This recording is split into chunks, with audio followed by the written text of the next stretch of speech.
Sí. Hola muchachos, buenas tardes.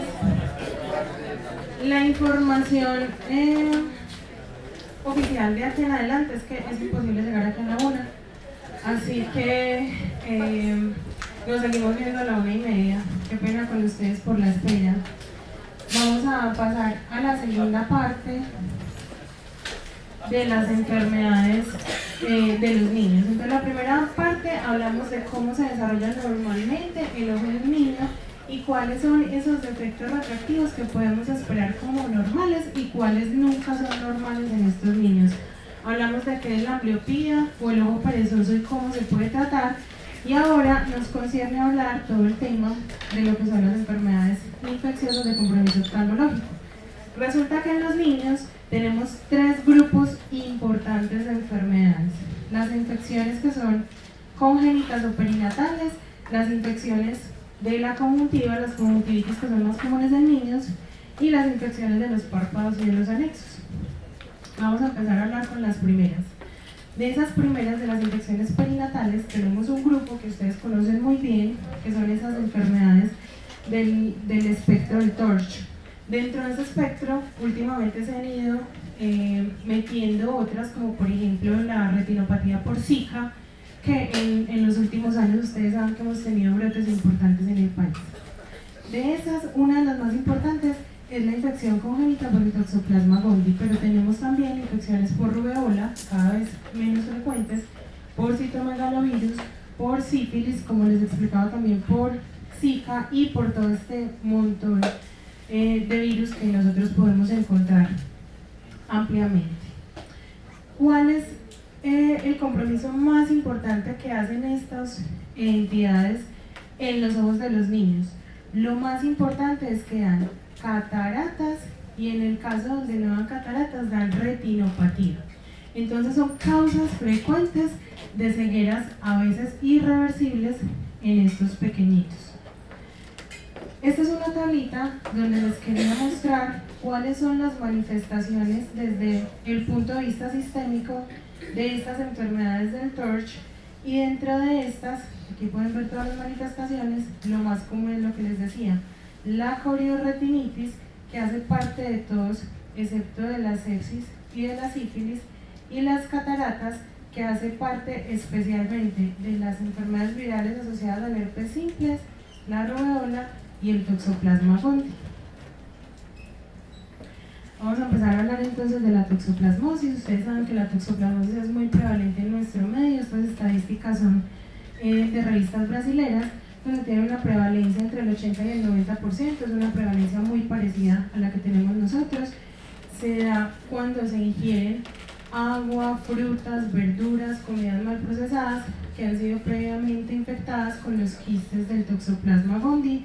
Esos quistes son excretados por el intestino de gatos especialmente jóvenes, usualmente menos de 6 meses, y puede afectar a un recién nacido vivo por cada 1000 partos. El riesgo de transmisión es hasta el 40%, pero ese riesgo depende de la edad.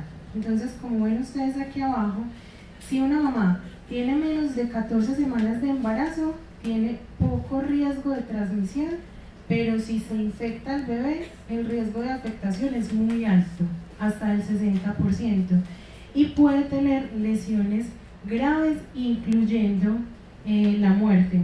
Cuando el embarazo va transcurriendo entre las 14 y las 28 semanas, ese riesgo de transmisión vertical es más alto, puede ser incluso mayor del 50%, pero ahí el riesgo de afectar el bebé disminuye hasta un 25%, una cuarta parte. Aquí en general no produce lesiones graves, pero es donde más lesiones oculares se pueden producir. Y cuando el embarazo ya está avanzado, en niños de más de 28 semanas que ya tienen toda la organogénesis completa, aumenta el riesgo de transmisión vertical hasta un 80%, pero las infecciones o el compromiso en los bebés es menos marcado.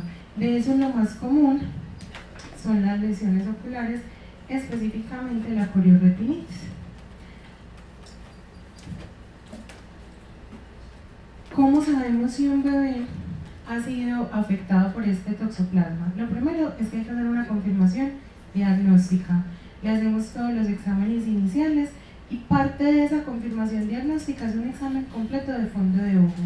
Ese examen de fondo de ojo debe estar hecho por un oftalmólogo entrenado y siempre debe ser bajo dilatación pupilar, idealmente apenas el bebé nazca. El resto de estudios lo que hacen es confirmarnos primero si el bebé tiene la infección activa, si tiene anticuerpos IgM positivos, porque recuerden que los IgG pueden ser positivos pero son transmitidos a través de la placenta o la lactancia, y también si hay compromiso de otros órganos. ¿Y qué vemos nosotros en el fondo de ojo? ¿Qué ven ustedes aquí en este fondo de ojo? ¿Cómo lo escriben? Empecemos en orden. ¿Cómo está el nervio óptico? ¿Se ven los bordes definidos o se ven los bordes borrositos mal definidos? Exacto, entonces tienen un nervio óptico ligeramente pálido de bordes mal definidos. ¿Cómo está la mácula?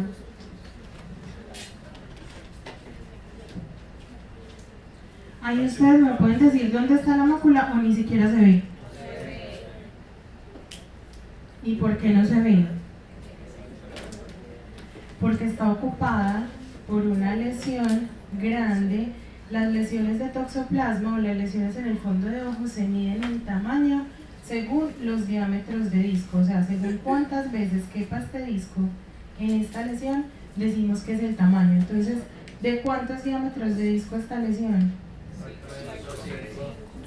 Por ahí 5 o 6 diámetros de disco, de bordes mal definidos, heterogénea. Miren que hay unas lesiones que son blanquecinas, estas donde ya hay pérdida completa de la coroides y de la retina, y lo que estamos viendo acá es la esclera. Y miren que hay otras lesiones, el bordecito sobre todo, que ya está más pigmentadito. Pero miren qué pasa con esto. Hay otra lesión acá y otra lesión acá. Lo grave de la toxoplasmosis es que hace usualmente una cicatriz grande, que esta realmente ya está cicatrizada. Esta es una lesión satélite que está parcialmente cicatrizada porque todavía vemos en los bordecitos como un halo blanquecino, pero esta es una lesión activa. Siempre que la toxoplasmosis se ve blanca, nos indica que hay actividad.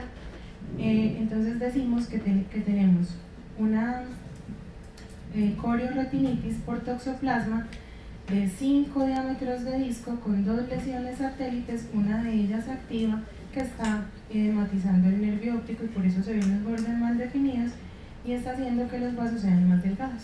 Eso es lo que típicamente buscamos y lo que típicamente se ve en una corioretinitis por toxoplasma. ¿Y qué vemos en esta tomografía? Del mismo niño. ¿Dónde están esas calcificaciones? ¿Y en qué parte?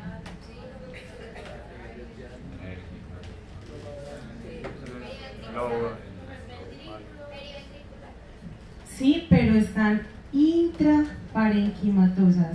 Miren que está dentro de toda la sustancia. Esa es la clave del diagnóstico y de la diferenciación con el citomegalovirus, que da las mismas calcificaciones cerebrales, pero esas sí son puramente periventriculares, sin hacer compromiso en el parénquima. ¿Y qué hacemos cuando encontramos que un niño efectivamente tiene una infección congénita con citomegalovirus? Hay que tratarlo. El tratamiento ideal es con pirimetamina y sulfadiazina. No tenemos en este momento en Colombia una amplia distribución de muchos antibióticos, incluso muchos, como por ejemplo la vancomicina se está agotando en algunos hospitales y la ceftazidima también. Entonces este a veces es difícil de conseguir. Usualmente se puede asociar a trimetoprim-sulfa, que es como el análogo más fácil de conseguir, y hay que adicionarle ácido fólico o ácido folínico para evitar los efectos secundarios sobre la aplasia medular. En los niños donde hay compromiso de la mácula o del nervio óptico tenemos que poner también esteroides a una dosis de 1 miligramo por kilo por día cuando hay compromiso de líquido cefalorraquídeo o siempre que hay corioretinitis, porque los esteroides van a disminuir el tamaño de esa cicatriz que se forma, sobre todo en la mácula, entonces van a mejorar el pronóstico visual a largo plazo. A más grande sea el tamaño de la lesión, obviamente más campo visual vamos a perder y peor va a ser el pronóstico. Y cada vez que se disminuya por algún motivo las defensas, que por algún motivo vuelve y se reactiva el toxoplasma, va a crecer esa cicatriz y con cada crecimiento el paciente va a perder visión. ¿Y cómo se hace el seguimiento? Hay que hacerles fondo de ojo cada 3 meses los primeros 2 años. La mayoría de las veces se puede hacer sin anestesia general porque la mayoría de las lesiones son en el centro del ojo, son en la mácula. Si son lesiones muy periféricas, que hay que verlas indentando la retina, es decir, uno tiene que poner un bléfaro y poner como un instrumento de metal que empuja el ojo hacia adentro para uno poderla ver, sí tendría que ser bajo anestesia general. Y es importante que tengamos claro que en la pubertad, por el cambio hormonal, es más frecuente que estos niños hagan reactivaciones de las infecciones de la retina. Entonces aquí se recomienda que si el paciente tiene el antecedente, durante la pubertad se haga un examen oftalmológico con dilatación pupilar, por lo menos cada 6 meses. Dentro de ese otro espectro de infecciones también tenemos el citomegalovirus. Es una de las causas más frecuentes de infección viral en los pacientes con TORCH y es la primera causa de hipoacusia neurosensorial, pues, de causas no heredadas, no genéticas y retardo mental en la infancia. Se dice que hasta el 2% de todos los recién nacidos vivos en Estados Unidos pueden tener algún tipo de infección congénita por citomegalovirus, y de esa infección tenemos que el 40% tienen una primoinfección y solamente hasta el 1% tienen una reinfección que es susceptible de ser transmitido por vía vertical. De ese 40%, el 10 al 15% de los recién nacidos pueden salir infectados y son sintomáticos, pero de ese 10 a 15%, 90% pueden presentar secuelas y 10% pueden quedar sin ninguna secuela. Y de ese 40% que se primoinfectan, hasta el 90% pueden ser recién nacidos asintomáticos sin ningún tipo de compromiso del sistema nervioso central o hipoacusia. Mientras que de este 1% de los que se infectan, hasta el 15% quedan con algún tipo de secuelas, y aquí es más común que sean recién nacidos sin síntomas activos. ¿Qué es lo que encontramos en estos niños? Entonces, como decíamos, es la principal causa de hipoacusia neurosensorial no asociada a daños genéticos. Entonces vamos a encontrar hipoacusia, puede haber retardo mental en algún grado, parálisis del neurón infantil, y hasta el 22% van a ser lesiones en el campo visual. Esas lesiones del campo visual pueden ser explicadas o por estos hallazgos en el sistema nervioso central o por la escorioretinitis, que miren que realmente no es tanta, que es hasta el 2,5%, que es esta. En esta foto, ¿qué pueden decir ustedes de cuál es el daño? ¿Cómo la describen? Primero les quiero aclarar que esto es una foto compuesta. Le tomaron una foto de una parte del ojo y después le tomaron otra parte y trataron como de unirla. ¿Se parece esta lesión a la de toxoplasma o es distinta? ¿Por qué? No cicatriza. No es una lesión como atrófica, no es una cicatriz. Entonces, ¿qué tipo de lesión? ¿De qué color es? Recuerden que lo de activo en blanco era en toxoplasma. Este es otro tipo de lesión. En toxoplasma uno ve una cicatriz, que es una cicatriz negra casi siempre, de bordes hiperpigmentados con zonas blancas. Cuando uno la ve con bordes hiperpigmentados, dice que es una cicatriz inactiva y no necesita tratamiento. Cuando tiene bordes blancos, estamos hablando de que es una infección activa, pero por toxoplasma y necesita tratamiento. Pero aquí ya no estamos hablando de toxoplasma, estamos hablando de clínicamente cómo se ve otra lesión, que es en este caso por el citomegalovirus. Entonces, ¿cómo se ven esas lesiones? Clínicamente uno podría diferenciar entre un citomegalovirus y un toxoplasma. ¿Se ven diferentes? Entonces, ¿cómo se ven estas lesiones?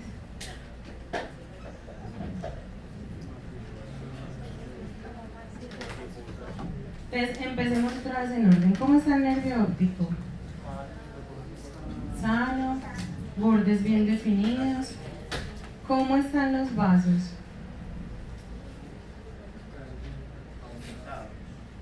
Y tiene una ligera tortuosidad y un ligero aumento, sobre todo venoso. ¿Cómo está la mácula?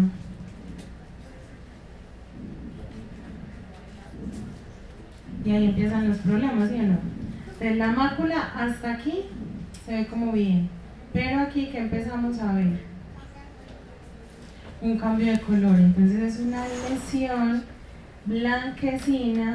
¿Qué tiene aquí esta lesión?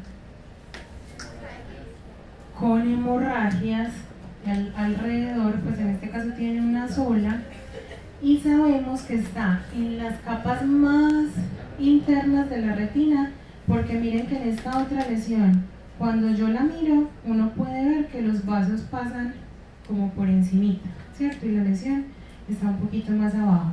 Aquí también vemos otra hemorragia y por aquí vemos otra hemorragia. Entonces, la diferencia del toxoplasma con el citomegalovirus es que el toxoplasma es una lesión necrotizante y por eso se ve negra, y por eso lo que uno ve al final, cuando ya hace una cicatriz, es la esclera, porque se comió todo lo otro.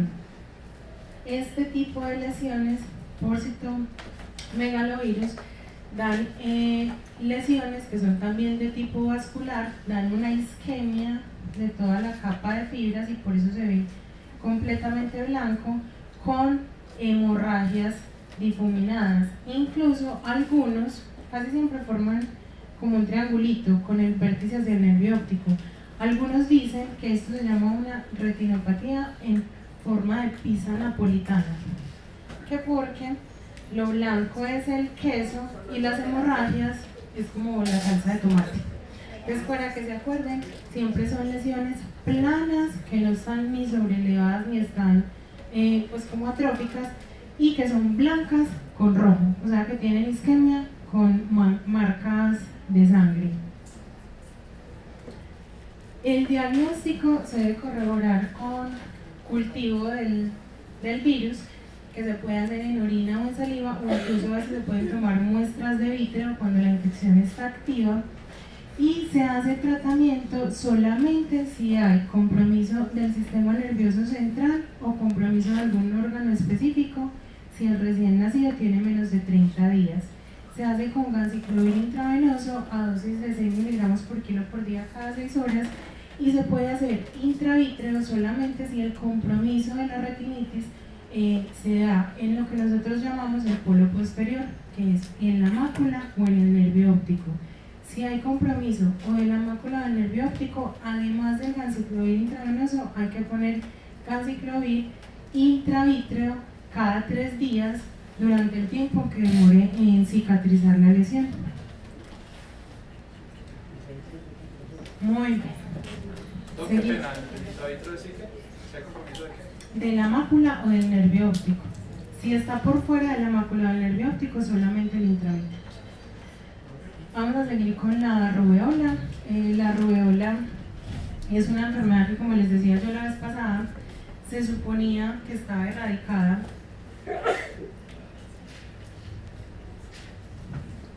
pero con los nuevos movimientos de personas que no son amigas de las vacunas, pues pronto veremos cada vez más niños con infecciones congénitas.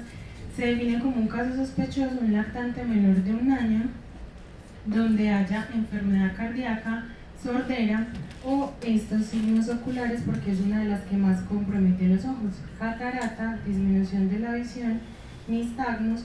El nistagmus es porque siempre que un recién nacido tiene ceguera o baja visión, siempre la respuesta va a ser el nistagmus, estrabismo, microoftalmo o glaucoma, y la madre tiene alguna historia sospechosa o confirmada de rubeola durante el embarazo. ¿Qué da la rubeola en el ojo? Da una retinopatía, que es llamada una retinopatía en sal y pimienta. Y se llama en sal y pimienta porque miren que, a diferencia del citomegalovirus y a diferencia de la toxoplasmosis, uno ve 3 cosas, y estas 3 cosas se pueden ver solamente en la rubeola y en las retinitis pigmentarias, que son de características congénitas. Uno ve hipoplasia del nervio óptico. Aquí no se ve pues mucho, pero sí se ve como cierta palidez de este lado. Uno ve atenuación de los vasos, miren que prácticamente solamente se ven las vénulas y las arterias son unos hilitos delgaditos, y se ven cambios en la coloración de la retina que son pigmentados, que en teoría es como la pimienta, y blanquecinos, que es como la sal. Muchas veces se respeta esta zona central de la mácula, muy parecido a lo que se ve en las retinosis pigmentarias. También podemos ver cataratas, como por ejemplo en este niño, glaucoma congénito, uveitis, defectos en el pigmento del iris o microftalmos, que también lo tiene este niño. Miren que si comparamos el tamaño de este globo ocular con este tamaño, claramente vemos que hay una diferencia en el tamaño, siendo más pequeño el ojito que tiene la catarata. El diagnóstico se hace pues confirmatorio en la madre y el niño si tiene solamente el IgM positivo y con aspirado nasofaríngeo. Lo triste es que no existe tratamiento. Si un niño tiene una rubéola congénita no hay nada que se le pueda ofrecer. Por eso es que es tan importante la prevención. Aquí lo único que puede salvar a estos niños es la vacunación. Vamos para otro virus muy frecuente en niños, que es el virus del herpes. Este virus se puede dar entre 1 a 3.000 a 1 a 20.000 recién nacidos vivos. Pueden enfermarse de dos maneras. Puede ser por una preinfección por virus, que tiene un riesgo mayor del 57%, o por una reinfección en la mamá, que tiene un riesgo del 25%, o una infección recurrente, una recidiva también en la mamá, hasta el 2%, porque todo esto se transmite a través del canal del parto. El herpes tiene tres presentaciones típicas en los niños y es, pues, o en los humanos, que es una parte que es cutánea, que compromete también los párpados, una parte que es retinal y una parte que es como la más común, que es la corneal. Entonces en la parte cutánea que vemos las típicas vesículas que dan todos los virus, que a veces se pueden volver en ocasiones pústulas. En estos niños clásicamente tienen una distribución dermatómica, pueden exceder el borde del párpado y se van reventando pues a medida que los niños se van infectando. Miren que este niño tiene un compromiso incluso hasta en el cuero cabelludo. No sé si le ven acá las lesioncitas que tiene atrás. Cuando uno ve esto, es casi que inmediato que se hace el diagnóstico y siempre hay que ir a buscar esto, sobre todo si hay compromiso tan cerquita en el borde libre del párpado. ¿Esto qué es? ¿Y qué característica tiene esta úlcera? ¿Qué les llama la atención? Como una ruta, exacto, tiene como un patrón, es como delgadita. Uno ve que aparentemente, esto es una foto, pues es muy difícil ver las cosas en 3D, pero uno ve que como que la úlcera estuviera como en relieve, como levantadita, que se tiñen más los bordecitos que la parte central, y eso se llama una úlcera dendrítica. Las úlceras dendríticas son típicas de los virus del herpes, pero no responden a un tipo de herpes específico. Me explico. Uno puede tener este tipo de úlcera en cualquier virus de la familia del herpes. O sea que si yo tengo un citomegalovirus, me puede dar esto. Si yo tengo un Epstein-Barr, me puede dar esto. Si yo tengo un virus de la varicela zoster, me puede dar esto. Si tengo un virus simples tipo 1, tipo 2, me puede dar esto. ¿Listo?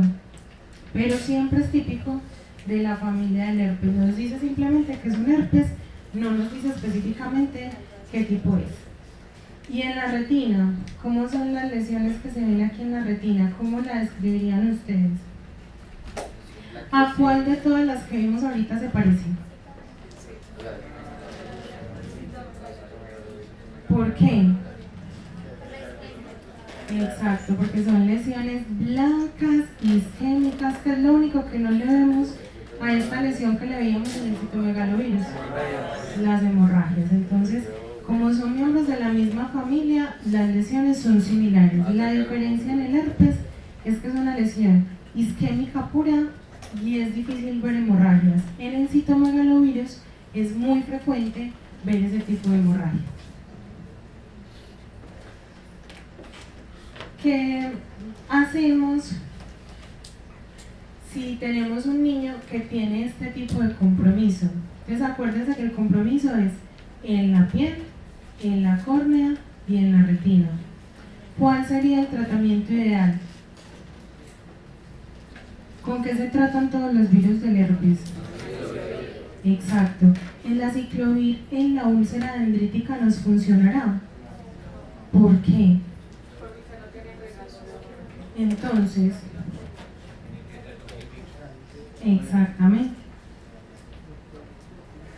Entonces, en las enfermedades por herpes, el tratamiento siempre es combinado con aciclovir sistémico, que no debe ser por menos de 14 a 21 días, y con aciclovir tópico. Pero el aciclovir tópico, siempre que usted demuestre que tiene una úlcera dendrítica, que miren que es fácil de hacer el diagnóstico.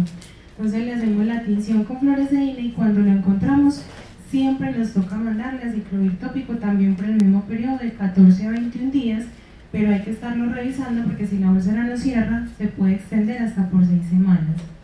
¿Qué es importante? En Colombia el aciclovir oftálmico está desabastecido desde hace más o menos 18 meses. Entonces no existe manera de tratar a estos niños hoy con aciclovir y nos toca recurrir a ganciclovir tópico, que es un medicamento que viene al 0,15%, pero que tiene la desventaja del costo. En Colombia no está regulado y puede costar más o menos 123.000 pesos el tubito, y para las personas pues es un poquito difícil. ¿Cómo hacemos el diagnóstico? Las formas como ya vimos acá. Lo que tengo que decirles, que les quede claro, es eso. En el caso del herpes es un caso donde es muy frecuente que haya compromiso de la córnea y ahí no nos va a servir solamente el tratamiento sistémico. Y por último, la sífilis. La sífilis es otra de las enfermedades asociadas al TORCH. Hay muchos casos registrados en el año, aproximadamente 12 millones, y de esos 270.000 recién nacidos vivos pueden nacer con sífilis congénita. Y se da sobre todo cuando la infección no fue tratada en la mamá. El 25% de los niños afectados mueren, otro 25% nacen muertos, y el 50% pueden tener una sífilis congénita sintomática. Muchachos, ¿les podemos ayudar en algo? ¿O nos ayudan ustedes con el silencio? Un 40% es temprana y un 60% es tardía, de esos 50% que nacen infectados. Cuando se trata en las mamás durante el embarazo, antes de las 20 semanas, el 100% de los niños nace sanos, por eso es tan importante hacer el control en las mujeres en embarazo, y después de las 20 semanas solamente el 3% tienen algún grado de enfermedad. Entonces ahí el control prenatal es como lo que nos salva.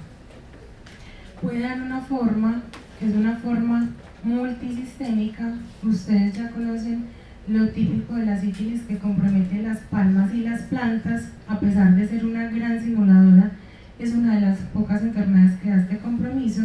Puede dar retardo del crecimiento intrauterino. Todas estas lesiones que vemos acá, pero en la retina nos da esto. Nos da una pseudoretinitis en sal y pimienta, que se parece a qué de lo que hemos visto. Un poquito parecido a la rúbeola, solo que la rúbeola tiene mucho más pigmento, entonces se ven muchas más lesiones por acá negras. Pero miren que son lesiones granulares, centrales, blanquecinas. También los vasitos se ven delgados, como en el caso de la rúbeola, y también el nervio óptico se ve con hipoplasia o se ve blanquecino. También las típicas facies con la nariz en silla de montar, los dientes de Huntington, las lesiones como hablábamos en las palmas, en los pies y en el pabellón auricular, y en los ojos adicional. Cuando es una sífilis tardía, puede dar más que retinitis, una queratitis, que típicamente es simétrica y en anillo. va como si fuera el ojo, como un tiro al blanco. Miren que se ve la pupila, una zona transparente de la córnea, en la mitad de la córnea se ve la lesión de la queratitis y luego aparece otra zona de la córnea sana. Esta es típica de estos casos de sífilis congénita. También puede dar en casos muy graves una atrofia óptica. El diagnóstico, pues no me voy a detener ahí, ustedes lo saben mejor que yo, saben que hay casos presuntivos y casos confirmados, y lo importante desde el punto de vista oftalmológico es el tratamiento a la madre si se confirma durante el embarazo con 2 dosis de penicilina benzatínica, o en el bebé, siempre que haya compromiso del globo ocular, se considera que es una neurosífilis, entonces el tratamiento siempre es con penicilina cristalina, igual que si fuera cualquier neurologis. Después de que el bebé nace, ya no tiene infecciones congénitas, sino que tiene pues infecciones asociadas usualmente a la vía del parto. Dentro de esas, la más común es la oftalmia neonatorum. La oftalmia neonatorum es cualquier conjuntivitis, sea infecciosa o no, que se presenta antes del día 30 de vida. Hasta el día 30 lo consideramos una oftalmia neonatorum. De ahí para adelante es una conjuntivitis normal.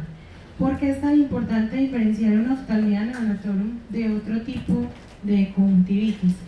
Porque la conjuntiva, que es un tejido conectivo y elástico que usualmente tiene flora normal en nosotros los adultos, es estéril hasta el día 30 después del parto. O sea que hasta ese día uno no debería tener ninguna infección. Eso también nos lleva a una segunda conclusión. Las conjuntivitis en adultos, ¿ustedes han visto que algún día haya que cultivarlas? ¿Por qué no se cultivan?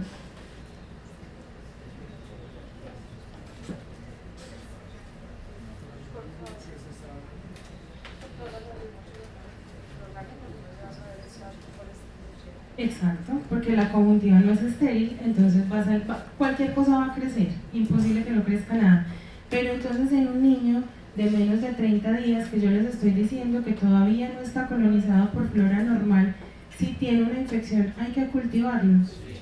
Exactamente, entonces esa es la gran diferencia entre la oftalmia neonatorum o la conjuntivitis del recién nacido y el resto de las conjuntivitis. Es una conjuntivitis que cada vez es menos frecuente de origen infeccioso por las profilaxis que se hacen ya pues en todos los servicios de neonatos, con gentamicina o con eritromicina o con yodo, que a veces hay unidades donde se hace con yodo. Y ha logrado disminuir la morbilidad ocular, la ceguera y la muerte. Es importante que la mayoría de los gérmenes responsables son microorganismos que vienen de la mamá y que llegan al niño a través de la vía ascendente. Y un factor de riesgo importante es cuando ha habido una ruptura prematura y prolongada de las membranas ovulares. De esa oftalmia neonatal tenemos 2 tipos, una que es química y una que es infecciosa. La química es una reacción, digámoslo, irritativa a los mismos elementos con los que hacemos la profilaxis. Se diferencia de la infecciosa porque se dan las primeras 24 horas de vida y se resuelve solo porque es una reacción irritativa.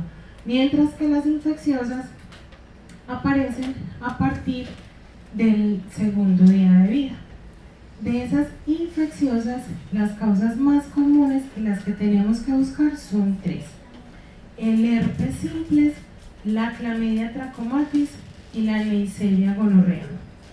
Y esas 3 inicialmente se pueden, se pueden inclinar por cuál es más común que la otra, por el tiempo de aparición. Entonces vamos a empezar a hablar de la que empieza más tarde. Vamos a empezar a hablar de la oftalmia neonatorum, que se da por el herpes simple. Esta empieza usualmente cuando el niño tiene 2 semanas después de haber nacido, o sea que alcanza a estar 2 semanitas súper bien y a las 2 semanas empieza con el ojo rojo. A veces se puede presentar luego de una infección por Neisseria o de clamidia. Y en estos niños clásicamente se manifiesta como una primoinfección. Entonces siempre vamos a ver las lesiones en la piel, siempre vamos a ver las vesículas, en este caso pues es un caso más florido, y pueden llegar incluso a comprometer, como en este, el borde libre del párpado y parecer como si fuera una úlcera. Adicionalmente, como hay compromiso vesicular, podemos volver a tener esta famosa úlcera dendrítica, que es tan clásica de todos los virus del herpes que ya les había dicho, en la córnea de los bebés. Y el tratamiento, cuando no hay sino compromiso del ojo y de la piel que está alrededor del párpado, se puede hacer con aciclovir al 3% o con el valganciclovir, que ya les dije que es un poquito más costoso, por 10 a 14 días. Al iniciar tardíamente, ya nosotros estamos pensando que la causa puede tener que ver más con este tipo de gérmenes, a diferencia de este tipo de oftalmia neonatal, que es por Neisseria, que es mucho más severa, se clasifica como una conjuntivitis hiperaguda, aparece entre el tercero y el cuarto día de vida y empeora rápidamente en las primeras 12 a 24 horas. ¿Qué se ve? Una secreción francamente purulenta por ambos ojos, que se limpia y vuelve y se llena, con una hiperemia conjuntival marcada, quemosis, que es como edema de la conjuntiva, y tiene un problema a diferencia de las otras dos. La Neisseria, al igual que la Haemophilus influenza, son los dos únicos microorganismos que son capaces de penetrar o de perforar una córnea que está sana. Entonces se pueden comer la córnea, hacer una perforación, una sepsis, una meningitis, una artritis o una endoftalmitis, y es una de las causas más importantes de ceguera. Los otros microorganismos no son capaces de perforar la córnea sana. Tiene que ser que yo tenga una heridita, una úlcera, el ojo muy seco o cualquier otra cosa que me predisponga para que el germen vaya penetrando, excepto esta. ¿Cómo se hace el diagnóstico? El diagnóstico, aquí sí hay que hacer gram y cultivo. El gram, lo que vamos a ver son diplococos intracelulares gram negativos. Ya con eso estoy obligado a hacer el tratamiento, y el cultivo se hace en un taller Martin o en un agar chocolate. El tratamiento en estos casos tiene que ser sistémico, con ceftriaxona de 25 a 50 miligramos por kilo intravenoso, mínimo por una semana, y antibióticos tópicos como la ciprofloxacina o la tobramicina si encontramos en este examen que haya una úlcera corneal. Si hay una úlcera corneal, es posible que el antibiótico no tenga pues tampoco mucha penetración. Y el tercero es la clamidia. La clamidia trachomatis es la forma más común de conjuntivitis neonatal y antes se llamaba también conjuntivitis de inclusión. Esta es la de la mitad. Entonces la Neisseria empieza hiperaguda cuando el niño tiene entre 3 y 4 días. Esta empieza cuando el niño tiene entre 5 y 14 días. Y el herpes empieza de esos 14 días en adelante. Entonces esa es la forma como secuencial, y eso le ayuda a uno mucho a entender qué tipo de infección tiene el recién nacido. ¿Qué se ve en estas conjuntivitis? Primero, ¿le ven mucha secreción? Entonces, a diferencia de la Neisseria, no son conjuntivitis tan hipersecretantes.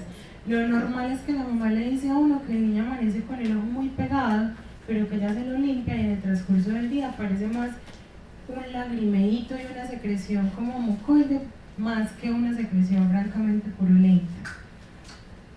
Segundo, ¿qué parte de la conjuntiva le vemos más comprometida? ¿La parte que está aquí en el tarso o la parte que está cerquita al ojo?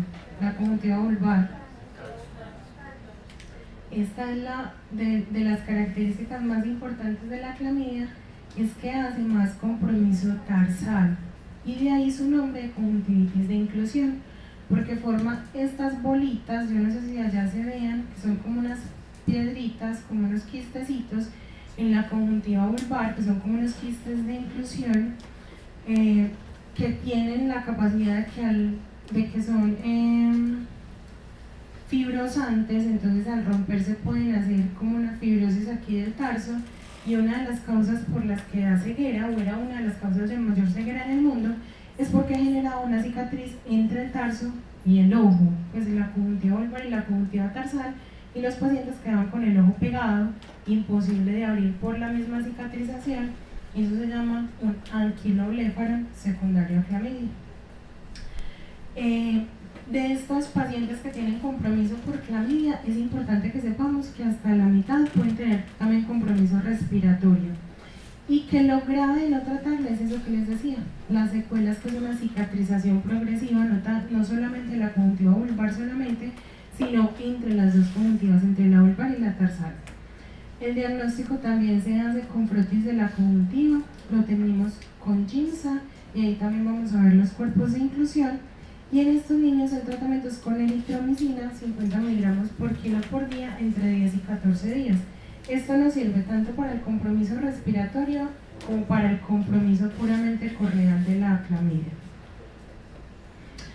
Entonces nos quedó claro la parte de las conjuntivitis en niños, ¿cierto? Todas se cultivan, todas se hospitalizan, todas las que son oftalmia neonatorum, y de los 3 gérmenes, la que más rápido aparece es la Neisseria, la segunda es la clamidia y por último el herpes. Si es el herpes, ese sí no lo hospitalizamos y es fácil el diagnóstico porque tenemos que ver la úlcera dendrítica en la córnea. Muy bien. Ahora ya pasamos a los niños que tienen 31 días o más. Cualquier niño que tenga más de 31 días o más ya tienes una conjuntivitis infantil, una conjuntivitis normal que se parece mucho a las conjuntivitis de los adultos. ¿Qué es una conjuntivitis? Es una inflamación de la membrana que recubre el ojo, que es la conjuntiva vulvar, que es esta que está pegada a la esclera, y la conjuntiva tarsal, que está pegada al párpado. Se manifiesta con ojo rojo, quemosis, secreción y sensación de cuerpo extraño. Muy importante que ninguna conjuntivitis tiene por qué dar cambios en la visión. Si un paciente refiere cambios en la visión, este no es el primer diagnóstico que yo tengo que pensar. Casi siempre se asocia a secreción de tipo mucoide, como se ve acá, y algo que reportan mucho los pacientes, o casi que es como el motivo de la consulta, es: me amanece el ojo pegado.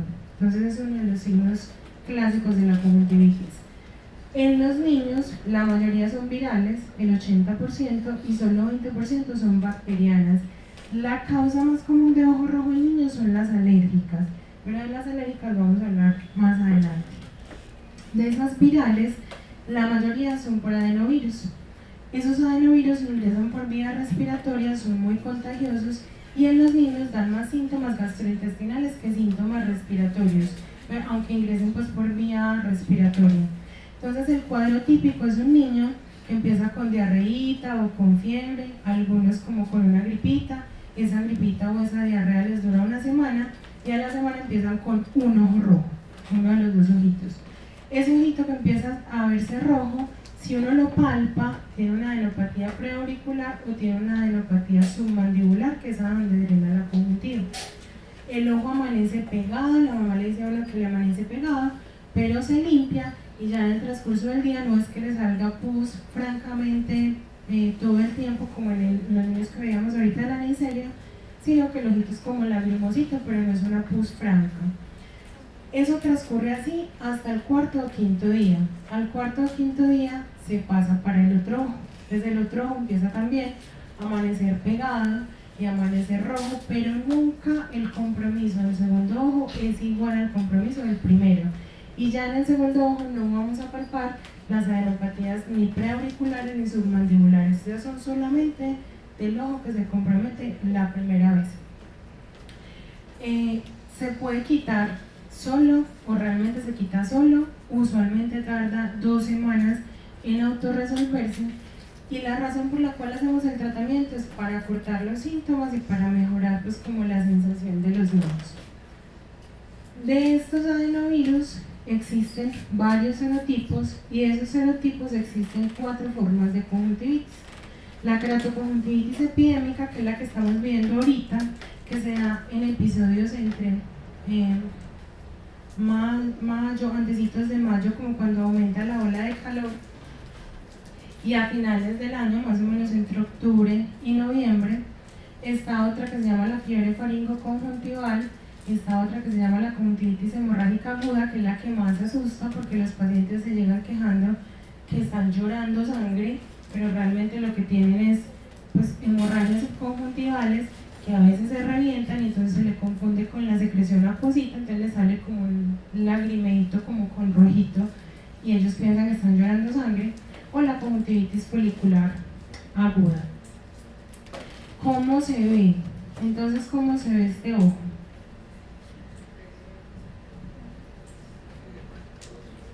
Tiene algo de secreción. Miren que el compromiso casi siempre es como en el tarso y en los fondos de saco. Esta parte del ojito se ve relativamente bien. Aquí empieza a ver la hiperemia.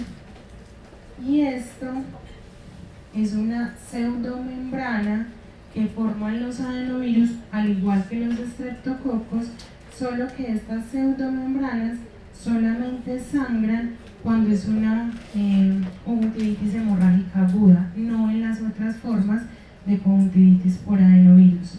Este es el cuadro clínico típico que les mencionaba.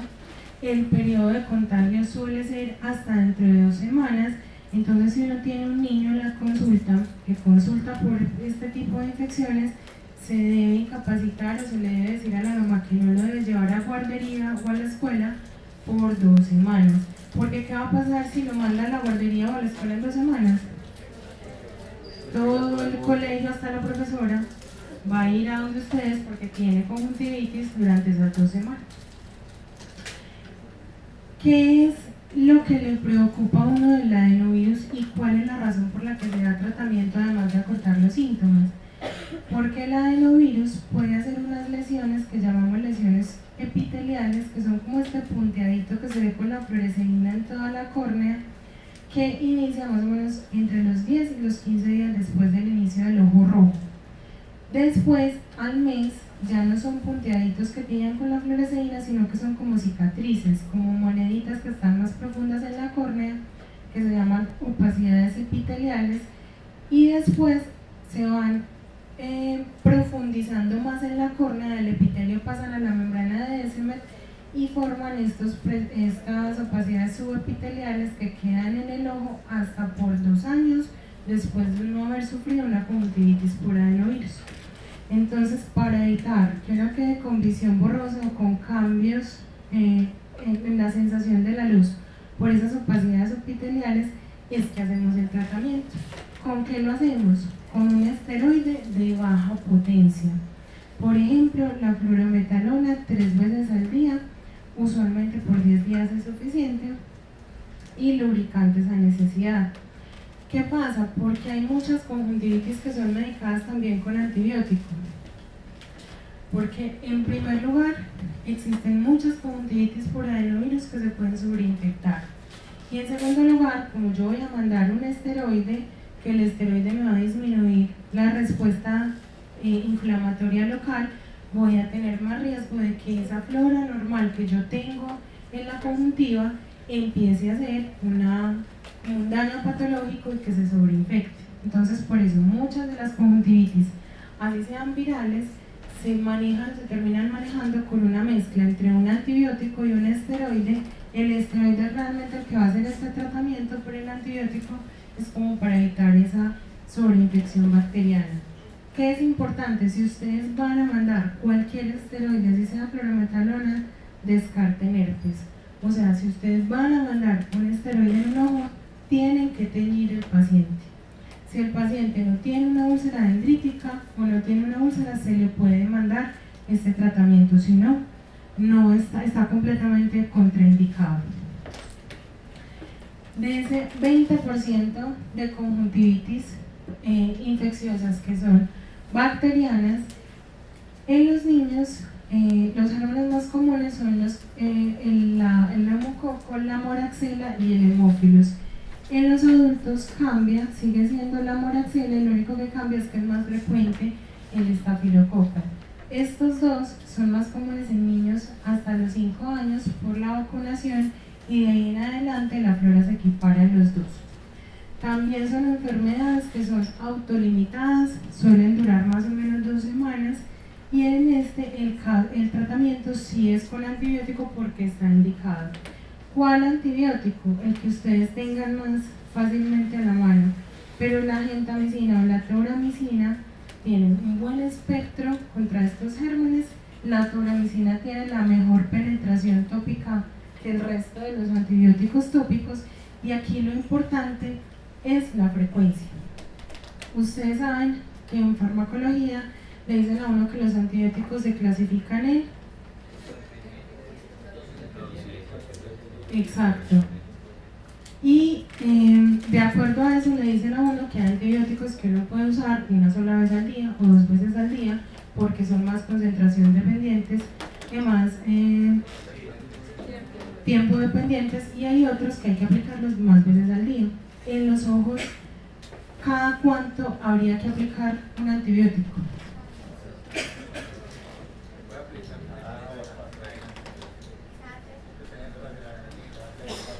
¿Pero por qué? Porque ahí dice cada 3 horas por 10 días, pero esa no es la razón. Exacto.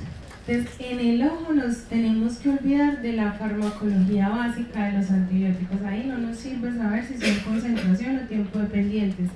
Lo que tenemos que saber es que si uno se aplica una gota, a los 16 minutos ya solo existe más o menos el 6% de la concentración de cualquier principio activo que usted se aplique, en parte porque una ya se absorbió y en otra parte porque otra se evaporó y la otra se fue por el conducto lagrimal fuera de la que el paciente lloró pues infinitamente cuando se echó la gota. Entonces en estos casos hay que aplicar los antibióticos por lo menos cada 3 horas los 2 primeros días. Y de ahí la frecuencia mínima de tratamiento de un antibiótico oftalmológico es cada 6 horas como tratamiento, la frecuencia mínima. O sea, usted la puede poner cada 6, cada 4, cada 3, cada 2, cada 1 o cada media hora. Pero si usted la pone cada 8 horas, como ve uno muchas veces, o cada 12 horas, ahí lo que estamos haciendo es placebo. O sea, va a funcionar lo mismo que si no le mandamos absolutamente nada, porque la frecuencia es tan bajita que es casi lo mismo que no echarle nada. Entonces en el ojo máximo cada 6 horas, idealmente cada 4 o un intervalo menor.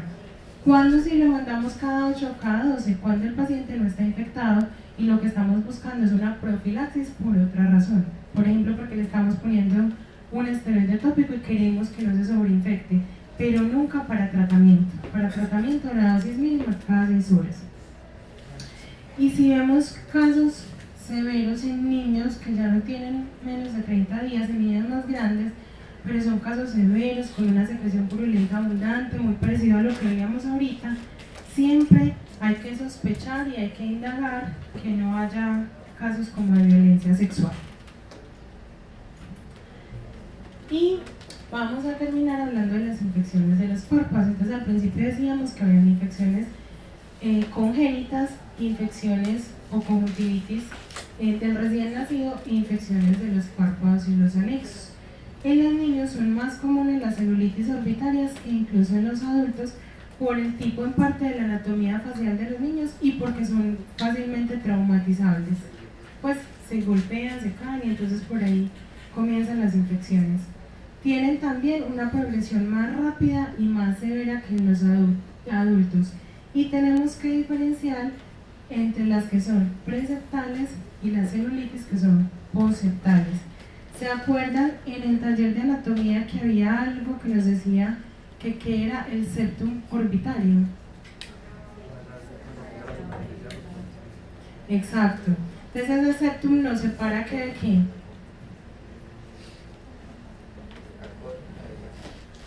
Entonces ese septum va como por el reborde orbitario y nos separa lo que está afuera, que es el músculo y la piel solamente, de lo que está dentro de la órbita, que es el globo ocular, la grasa orbitaria y los músculos intraoculares. O sea, cuando hablo de músculo en el compromiso preceptal me refiero al orbicular, pues al frontal, a los músculos que están por fuera.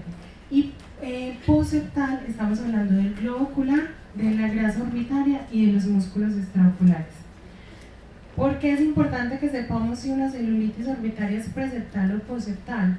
Porque las preceptales las pueden manejar ustedes en ambulatorio, mientras que las poseptales nos hablan de casos más graves que usualmente necesitan drenaje y manejo hospitalario. ¿Qué es una celulitis preseptal entonces? Es como se ve esta línea.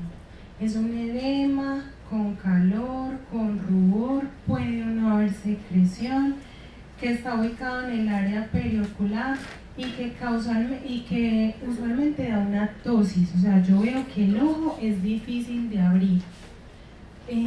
No hay proptosis y si uno le logra abrir el ojo a la niña, el ojo se ve tranquilo y fuera de eso la niña se ve en términos generales bien. O sea, si uno le tapa el ojito, uno la ve una niña bien, que no está tóxica, que no está maluca, que está en términos generales bien. La mayoría de las veces en los niños está asociada a trauma y esas causas de trauma la mayoría son por cocos gram positivos, pero también puede ser secundario a compromiso por virus del herpes zóster o por queratoconjuntivitis epidémica por adenovirus y más gravemente por inflamaciones o infecciones de los senos paranasales, que son como los vecinos inmediatos que tiene la órbita. Y en esos casos tenemos que sospechar compromiso por neumococo o por estafilococo.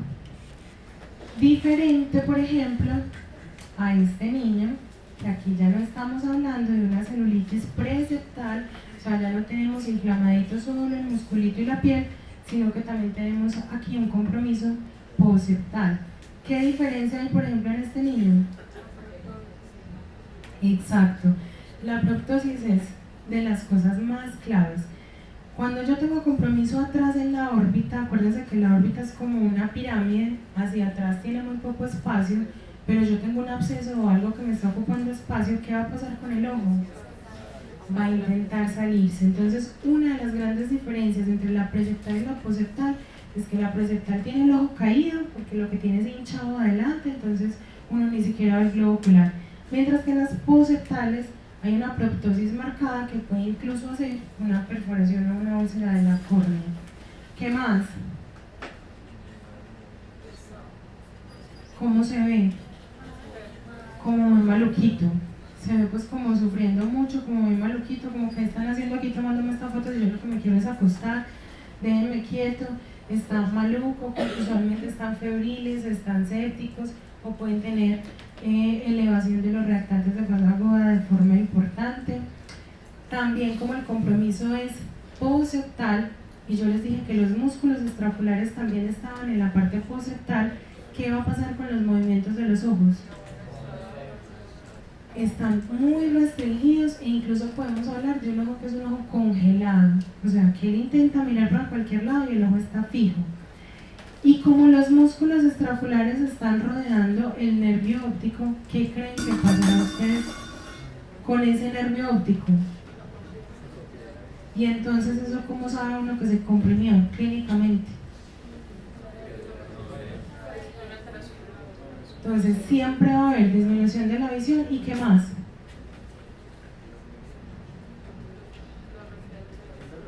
¿Cuáles reflejos? Exacto, entonces siempre vamos a tener un defecto pupilar aferente.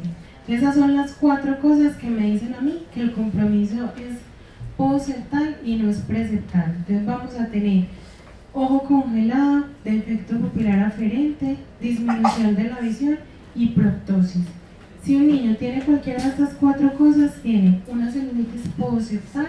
Ahí tenemos que pensar usualmente ya más en sinusitis o compromiso de los senos paranasales, pueden tener incluso abscesos subperiósticos.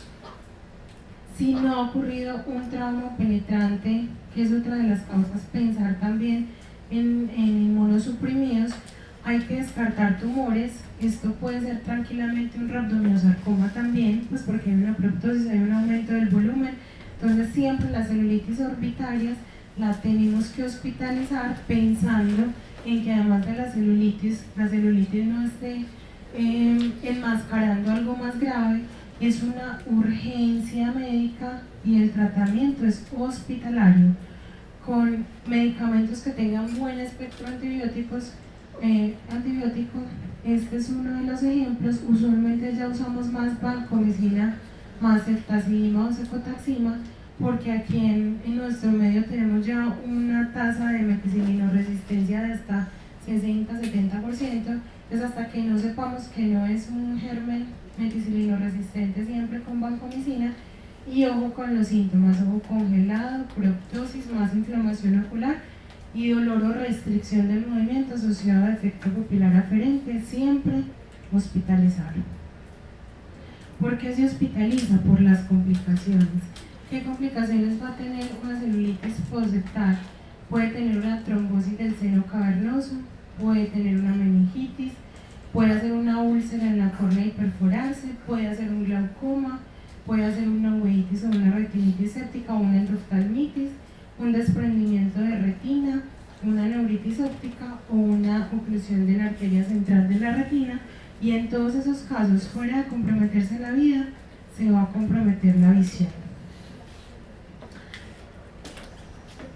Entonces, tenemos que esas conjuntivitis en niños que son tan comunes infecciosas y que son más comunes las virales que las bacterianas, también se pueden confundir, o un diagnóstico diferencial son las conjuntivitis alérgicas.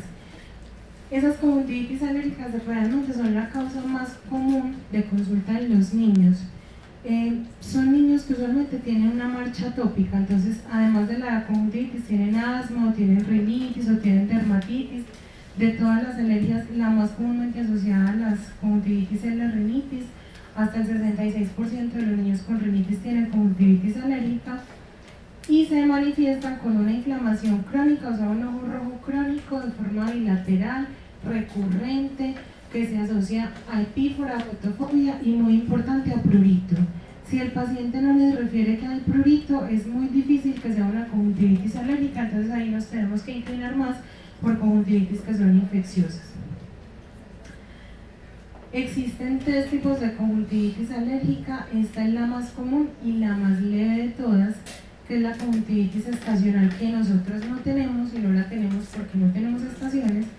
En los países donde donde hay estaciones, se da sobre todo en primavera por el aumento de los pólenes y se da por una hipersensibilidad mediada por IgE. Aquí en Colombia se llama conjuntivitis no estacional, sino conjuntivitis perenne, porque es más, digamos, menos grave, pero la tenemos todo el año. ¿Qué se ve? El ojo rojo de forma bilateral, las típicas ojeras de todos los que somos muy alérgicos, y abajo el doble pliegue de Denny Morgan con la ojerita pues y la piel más oscura. Se da porque hay una liberación de histamina, leucotrienos y de prostaglandinas que inflaman la superficie del ojo y que son las responsables de todos los síntomas que se ven. El segundo tipo de conjuntivitis alérgica son las conjuntivitis vernales, que son las más severas. Estas conjuntivitis vernales se dan sobre todo en hombres y son más comunes hasta los 20 años de edad.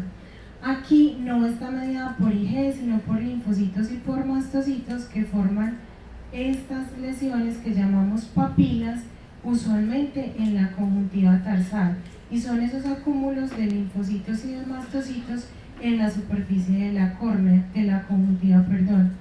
Pero existe otra forma que no es solamente en la conjuntiva tarsal, sino en la conjuntiva vulvar, y en vez de formar estos nodulitos ahí, forma estos otros nodulitos redonditos en el limbo esclerocorneal, que es en el otro sitio donde tenemos presentadores de antígenos, que se llaman nódulos de Trantas. Dan un prurito muy intenso y tienen una complicación que es medianamente frecuente, que es esta de abajo, que son unas úlceras que nosotros llamamos en escudo. Y se dan porque estas papilas que están en el párpado, que son tan densas, con el roce y con el parpadeo van desepitelizando la córnea y van formando úlceras e incluso leucomas, que son estas lesiones que se ven acá. El cuerpo responde, intenta como defenderse, y entonces pueden hacer pseudoterigios y hacen los leucomas o las opacidades corneales. ¿Cómo es el tratamiento? Como todas las alergias, sí se puede disminuir el contacto con los alergenos. Hay que tener presente que los antihistamínicos orales solamente disminuyen el edema y el prurito, pero no calman todos los síntomas irritativos oculares. Entonces siempre vamos a necesitar medicamentos tópicos. De esos medicamentos tópicos, como en todas las alergias, tenemos unos medicamentos que son profilácticos, o sea que evitan que se libere la histamina, entonces nos sirven para un control a largo plazo, pero si en este momento yo tengo una crisis no me van a servir. Y existen unos que son como de ataque. Esos que son profilácticos es el cromoglicato de sodio, que es el único que está en el pozo. Entonces, para que sea efectivo, el paciente se lo tiene que aplicar cada 6 horas durante al menos 4 semanas de forma ininterrumpida para que no haga crisis, porque lo que hace es que estabiliza la barrera del mastocito y evita que se libere histamina. Pero cuando yo tengo una crisis, cuando yo tengo el ojo rojo y me está picando mucho y se me hace una bombita, a mí ya se me liberó la histamina, entonces ya no me sirve sino que necesito antagonistas de los receptores de histamina. El más común es la pinastina y este se aplica cada 12 horas. Pero existen unos que son como las nuevas tecnologías que hacen un efecto dual, es decir, estabilizan la barrera de los mastocitos y adicionalmente son antagonistas de los receptores H1, H2 e incluso ya hasta los H4. De esos, los más comunes son la olopatadina y el ketotifeno. En los niños es donde más se ha estudiado la olopatadina, entonces es más seguro, pero no se puede usar en niños menores de 2 años. Entonces se aplica a partir de los 2 años, tiene la ventaja de que es una sola vez al día y que no arde, que es muy importante como para los niños. Nos quedó claro, las conjuntivitis virales, bacterianas y alérgicas. Esta es la más común, entonces siempre pensemos primero en esta, pero si no hay prurito y hay secreción, pensamos en las 2 infecciosas. Acuérdense que la más común es la viral y en esos casos tenemos que hacer tratamiento con esteroides solamente si teñimos al paciente y descartamos que no tiene una úlcera dendrítica. De lo contrario, está completamente contraindicado y hay que remitirlo.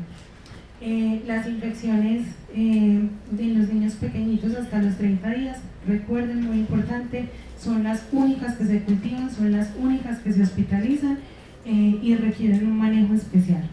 El resto de las conjuntivitis, el manejo como lo explicamos ahorita, y casi siempre van mejorando solas, excepto las alérgicas. Listo, muchachos, muchas gracias, nos vemos dentro de 8 días. ¿Quiénes no me han mandado al taller? ¿Por qué?